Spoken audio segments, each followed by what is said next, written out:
आणि आता बघूयात महाफास्ट 100 बातम्या।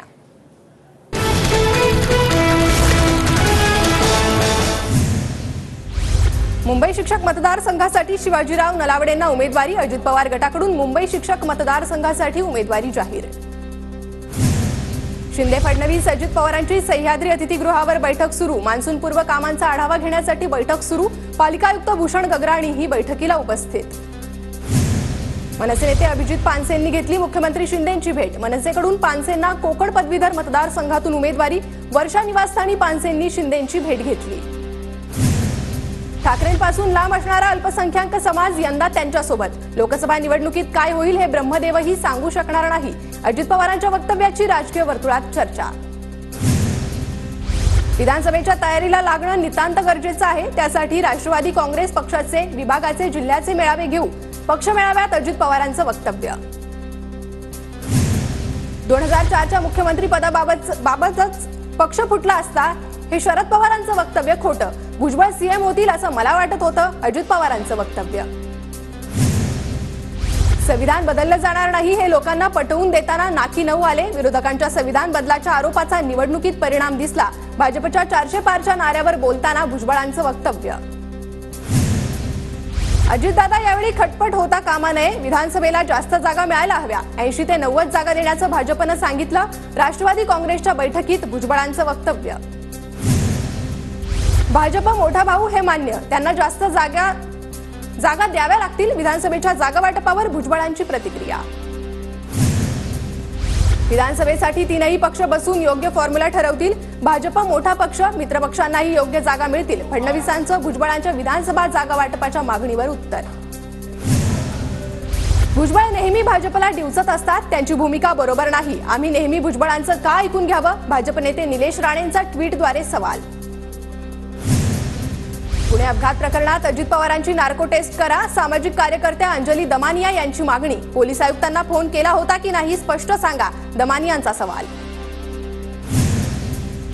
अंजली दमानियांचे आरोप खोटे असून बिनबुडाचे। पोलीस आयुक्त अमितेश कुमार यांनी अंजली दमानियांचे आरोप फेटाळले। ससून रुग्णालयातील डॉक्टरांची चौकशी करण्यासाठी सरकारनं नेमलेली समिती आम्हाला मंजूर नाही। प्रकरणाची निवृत्त न्यायमूर्तींकडून चौकशी करण्यात यावी, अंबादास दानवेंची मागणी। सुषमा अंधारेंकडून चौकशी समितीच्या अध्यक्ष बदलण्याची मागणी। डॉक्टर सापळेंवर शिंदे गटाच्या आमदार यामिनी जाधवांचे आरोप असल्याचं अंधारेंचं वक्तव्य। माझी नियुक्ती शासनाकडून। ससूनमधील ब्लड रिपोर्ट फेरफार प्रकरणाची चौकशी करून अहवाल सादर करू। डॉक्टर पल्लवी सापळेंची माहिती। ससून प्रकरणी श्वेतपत्रिका काढा, सुप्रिया सुळेंची मागणी। संपूर्ण प्रकरणामुळे ससूनची प्रतिमा डागाळली। संपूर्ण प्रकरणाची सखोल चौकशी होण्याची गरज, सुळेंची मागणी। डीनची भेट झाली, साईट व्हिजिट करून सरकारला अहवाल सादर करणार। त्रिसदस्यीय चौकशी समितीच्या अध्यक्ष पल्लवी सापळेंचं वक्तव्य। डॉक्टर श्रीहरी हळनोर आणि डॉक्टर तावरेंचं निलंबन होण्याची शक्यता। वैद्यकीय शिक्षण विभागाकडून उद्यापर्यंत दोघांवर कारवाई होण्याची शक्यता, सूत्रांची माहिती। मंत्र्यांच्या जवळचे असल्यानं डॉक्टर तावरेवर कधी कारवाई झाली नाही। डॉक्टर तावरेवरून रवींद्र धंगेकरांचा आरोप। ससून रुग्णालयातील रक्त चाचणी विभागातील एक कर्मचारी पळाला। पोलीस ताब्यात घेतील या भीतीने कर्मचारी पळाल्याची माहिती। ससूनमधील डॉक्टर तावरेंवर कुणाचा दबाव होता? तावरेसाठी शिफारस पत्र कोणत्या आमदाराने दिलं? नाना पटोलेंचा सवाल, तर देवेंद्र फडणवीसांच्या राजीनाम्याचीही मागणी। माझ्यावर झालेल्या आरोपांचं स्पष्टीकरण विभागानं दिलंय। निलंबित आरोग्य अधिकारी भगवान पवार प्रकरणात आरोग्यमंत्री तानाजी सावंत यांची TV9 मराठीला प्रतिक्रिया।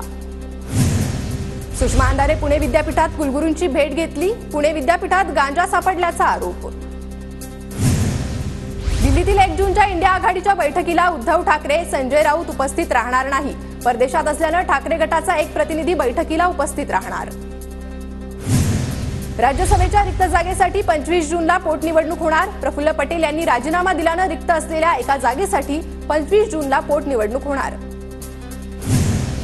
सिंधुदुर्गच्या कुडाळमध्ये महसूल विभागाच्या रेंगाळलेल्या कामाबाबत आमदार वैभव नाईक आक्रमक।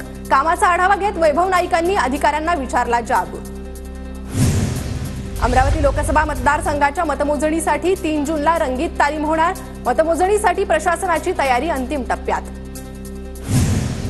लोकसभेच्या निकालानंतर भाजप संघटनात्मक फेरबदल करणार, लोकसभेत काम न केलेल्या पदाधिकाऱ्यांना घरचा रस्ता दाखवणार, आमदार खासदारांप्रमाणे पदाधिकाऱ्यांचंही रिपोर्ट कार्ड तयार करण्यात येणार.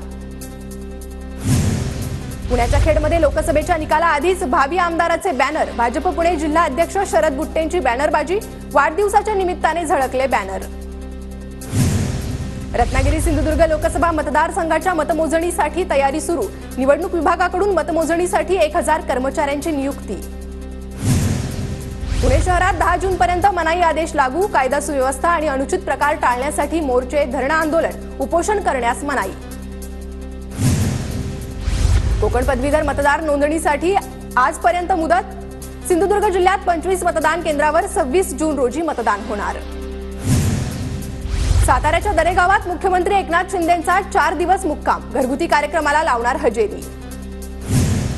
बुलढाण्यातील मलकापुरात वादळी वाऱ्यात घरावरील सोलार पॅनल उडालं, नागरिकांचं लाखो रुपयांचं नुकसान. जळगाव जिल्ह्यात 2 दिवसांपूर्वी झालेला वादळी वारा आणि अवकाळी पावसामुळे 5 तालुक्यांमध्ये 1754 हेक्टरवरील पिकांचं नुकसान, मुक्ताईनगर आणि रावेर तालुक्यात केळीचं सर्वाधिक नुकसान. पावसाच्या तडाख्यानं जवळपास 60 गावं बाधित, जळगावच्या मुक्ताईनगर भागात पावसामुळे केळी बागांचं नुकसान, पावसाच्या तडाख्यानं जवळपास 60 गावं बाधित, बळीराजाला मदतीची अपेक्षा. लातूर जिल्ह्यातील ग्रामीण भागात चक्रीवादळामुळे फळबागा आणि शेती पिकांचं नुकसान, चक्रीवादळाच्या चाकूर तालुक्यातील झरी खुर्दमधील केळीची बाग उद्ध्वस्त. यवतमाळच्या दिग्रसमध्ये वादळी वाऱ्यामुळे 132 केव्ही क्षमतेचं टॉवर कोसळलं, 2 दिवसांपासून विद्युत पुरवठा खंडित असल्यानं नागरिकांचे हाल. लातूर जिल्ह्यातल्या चाकूर, रेणापूर, शिरूर, अनंतपाळ आणि निलंगा तालुक्याला चक्रीवादळाचा फटका, वादळी वाऱ्यामुळे अनेक झाडं उन्मळून पडली. सोयाबीनच्या दरात मोठी घसरण, शेतकरी हवालदिल, बीडच्या परळीतील शेतकऱ्यांची सोयाबीनला हमी भाव देण्याची मागणी. नंदुरबारमध्ये बाजरीचे दर घसरले, शेतीसाठी केलेला खर्चही निघत नसल्यानं शेतकरी चिंतेत. वाशिममध्ये शेतात सौर कृषी पंप बसवण्याचं काम सुरू, शेतीसाठी सिंचनास शेतकऱ्यांना मदत होणार. वाशिममध्ये पेरणीपूर्व मशागतीची कामं अंतिम टप्प्यात, सुपर फॉस्फेट खतातून सोयाबीनच्या पिकाची पेरणी. मुंबईत 4 दिवस पावसाचा अंदाज, ढगाळ वातावरणासह ठाणे, पालघर, रायगडमध्येही हलक्या स्वरूपाच्या पावसाची शक्यता. सोलापूरच्या माढ्यात वादळी वाऱ्यामुळे शेतकऱ्यांच्या घरावरील पत्रे उडाली, प्रशासनाकडून पंचनामे करण्यास सुरुवात. रत्नागिरीच्या राजापूर शहराला अवकाळी पावसामुळे दिलासा, 2 दिवसाआड होणारा पाणी पुरवठा 1 दिवसाआड होणार, राजापूर नगर परिषदेचा निर्णय. वर्ध्याच्या समुद्रपूर तालुक्यातील नंदोरी परिसराला वादळाचा तडाखा, 20 तारा खांब कोसळल्यानं नुकसान, तर घरांचं छप्परही उडाल्यानं संसार उघड्यावर.